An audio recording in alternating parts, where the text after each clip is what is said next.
এখানে হচ্ছে আমি রান্না বান্না বসিয়ে দিয়েছি। আর হচ্ছে এখানে সব সবজিগুলো আর কি বানিয়ে নিচ্ছিলাম। তারপরে এখানে সব কাপড়গুলো আর কি তুলতে আসলাম। প্রচণ্ড ছাদটা গরম, পা দেওয়া যাচ্ছে না, মানে এত রৌদ্রের তাপ। কী করবো, এই রৌদ্রের তাপের মধ্যে কষ্ট করে আর কি সব কাজগুলো করতে হচ্ছে। এখানে অনেকগুলো বাসন জমা ছিল রান্না করার পর, তো সেই বাসনগুলো মেজে নিলাম। তো টিফিন বাটিটা এখন মেজে নিচ্ছি। আর এখানে ছেলেকে স্নান করিয়ে দিলাম। ছেলের শরীরটা প্রচণ্ড খারাপ, প্রচুর জ্বর ছেলের। তো ওকে আর কি মাথায় তেল টেল দিয়ে আর কি স্নান করিয়ে যে খাওয়াতে বসছি, তাই খেতে যাচ্ছে না, ঝামেলা করছে। তো বকা দিয়ে আর কি জোর করে খাওয়াচ্ছে। আর ওইদিকে আমার শাশুড়ি মা শুয়ে আছে। ও বলছে মা খাবো না, আমি যে না অল্প খেয়ে নাও বাবা।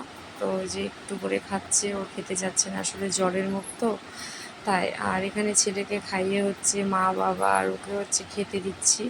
আমার একদম খেতে ভালো লাগছে না, কারণ ছেলের শরীর খারাপ হলে না একদম মন মেজাজ কিচ্ছু ভালো থাকে না। আর তারপরে হচ্ছে সন্ধ্যাবেলা না প্রচুর কাপড় চোপড় আর কি আলমারির থেকে বের করে সব আর কি শোকেসে আর কি রাখছি, কারণ সোফার জন্য আলমারিটা খোলা যায় না, কোনো জিনিস বের করা যায় না। তাই তাহলে আমার ভিডিওটা এখানেই শেষ করলাম।